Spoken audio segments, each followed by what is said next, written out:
ग्रंथमार्यम अपग्रंथ रावण। हमारा लाइफ, हमारा नॉलेज, हमारा कैरेक्टर बहुत ऊंचा होना चाहिए। हमारे पूर्वज, फोरफादर्स, ऋषिमुनियों जैसा होना चाहिए, ऐसा। और हम मां भारती के बेटे हैं, इसलिए देश के प्रति भी हमारा कर्तव्य है। देश के प्रति, नेशन के प्रति जो हमारा individual, social, spiritual, constitutional duty है, उसी को मैं बोलता हूं राष्ट्र धर्म। हमें अपने राष्ट्र धर्म को निभाना है, हमें अपने भागवत धर्म को निभाना है। ईश्वर के बेटे हैं हम, और हमें अपने ऋषि संस्कृति, ऋषि धर्म को प्रतिष्ठापित करना है। कोई चीज बिना बनाए नहीं बनती है। भगवान क्या है? अपनी तो बताया, भगवान की बात करता हूं। भगवान क्या है? आप सब किसी ने भगवान को देखा?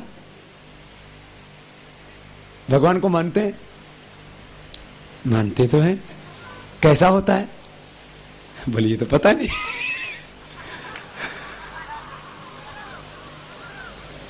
किसी ने बोला तो भगवान तो मंदिर में मूर्ति लगा है, ऐसा होता है? और मूर्ति किसका बना है? स्टोन का। तो क्या वो जो स्टोन का बना हुआ स्टैच्यू है वही भगवान है? बोले बाबा जी, अपने को ज्यादा पता है नहीं, बस भगवान को मानते हैं। ये भगवान क्या है, इसको जरा समझो। अभी आप साइंटिफिक फील्ड के लोग हो, हर एक चीज, भगवान तो सबसे ज्यादा साइंटिफिक है। बिना बनाए कोई चीज बनती नहीं है, और बिना चलाए कोई चीज चलती नहीं है, और जो चीज बनी है वो सदा रहती नहीं है। अच्छा, अपने शरीर में मैंने बोला था, एक ये विजिबल बॉडी है, एक अनविजिबल बॉडी है हमारी, और फिर एक इसके अंदर एक बहुत पावरफुल चीज है सॉल, वो तो बिल्कुल ही विजिबल नहीं है। अपने आत्मा को किसी ने देखा? किसको देखते हो? बॉडी को। ये क्या है? हाथ। ये क्या है? आंख। ये क्या है? कान।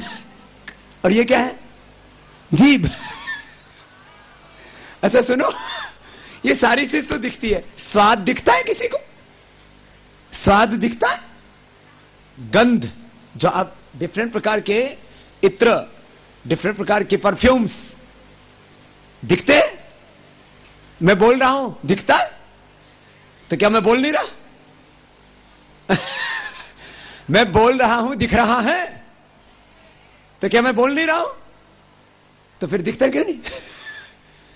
इसका मतलब सब चीजें दिखती नहीं है, और दिखने वाली चीजें पावरफुल नहीं।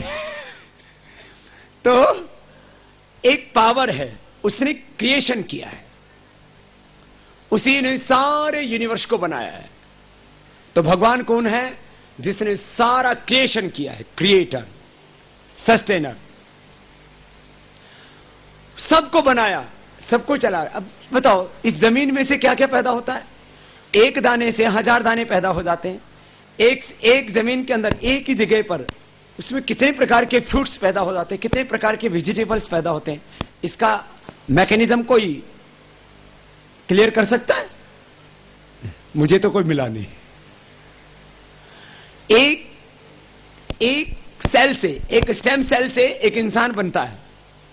इसका एक सेल का डिजाइन किसने किया है? कितना साइंटिफिक है वो, कितना रहस्य है उसमें, कितना रोमांच है उसमें, कितना क्रिटिकल है वो, कितना साइंटिफिक है। एक सेल की रचना, एक सेल से पूरा बॉडी का क्रिएशन हो जाता है ना। उस सेल का डिजाइन किसने किया है? वो कितना बड़ा साइंटिस्ट होगा।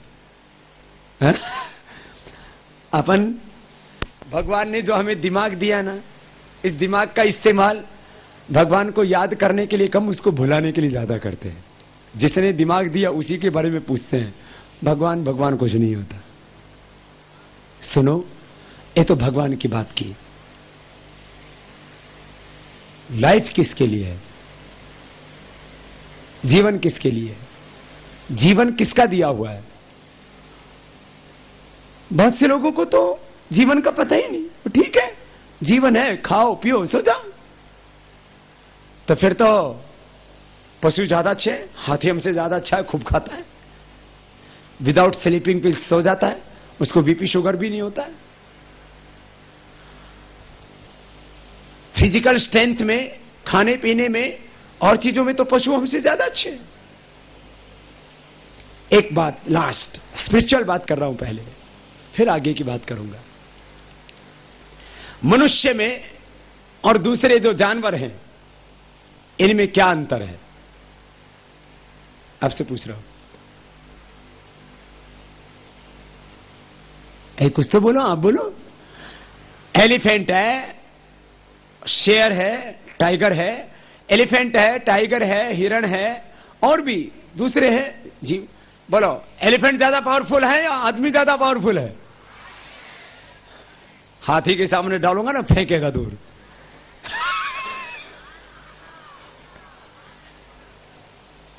फिजिकल पावर, नॉट, मैं मेंटल पावर की बात नहीं कर, ब्रेन की बात नहीं कर रहा हूं। फिजिकल पावर किसमें ज्यादा है? हाथी में। तेज आदमी ज्यादा तेज दौड़ेगा या शेर और हिरण? शेर और हिरण तेज दौड़ेगा। तो पावरफुल शेर और हिरण हुआ कि आदमी? तो अब जरा अगली बात सुनो, क्या अंतर है आदमी में और दूसरे जानवरों में? खाली ब्रेन ज्यादा है। हमारे पास में सबसे बड़ी जो पावर है वो किसकी है? ब्रेन की, नॉलेज। हमारे पास नॉलेज ज्यादा है, और नॉलेज का तो हम यूटिलाइज ही नहीं करते। 5% से ज्यादा, 5, 6, 7 लास्ट, कुछ तो 1-2% यूटिलाइज करते अपने ब्रेन का, बाकी तो आराम कर रहा है दिमाग। हमारे पास में सबसे ज्यादा बड़ी चीज क्या है बोलो? Brain, knowledge. अच्छा, ये टीचिंग प्रोसेस पशुओं में ज्यादा होता है या आदमी में? किसी पशु को तैरना सिखाना पड़ता है? कोई भी जानवर का बच्चा पैदा होते ही तैरना जानता है, पैदा होते ही चलना जानता है। आदमी को चलने में कितने दिन लगते हैं? कम से कम 6 से 9 महीने। 9 महीने में आदमी को चलना सिखाना पड़ता है, और जीना तो पूरी जिंदगी बीत जाती, आता ही नहीं है। 6-9 महीना लगभग चलने में लग जाता है। कोई भी आदमी को यदि चलाया ना जाए तो चलेगा नहीं। उसको कोई आदमी कितना ही बड़ा इंजीनियर है, साइंटिस्ट है, डॉक्टर है, लेक्चरर, प्रोफेसर है, बिजनेसमैन है, पॉलिटिशियन है, कुछ भी है, यदि किसी को तैरना ना सिखाया जाए तो तैरना नहीं आएगा।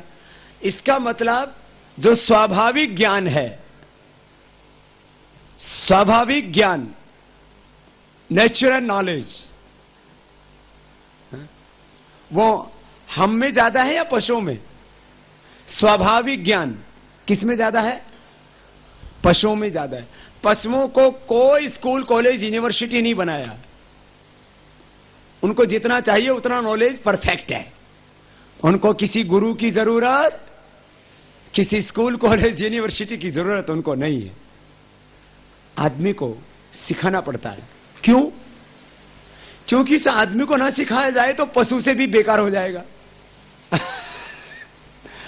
आदमी को यदि सिखाया ना जाए तो पशु से भी ज्यादा बेकार, और आदमी को सिखाया जाए तो एक आदमी इतना ज्यादा ज्ञानवान हो सकता है, इतना ज्यादा नॉलेजेबल हो सकता है, और उसका कैरेक्टर और उसकी पूरी लाइफ,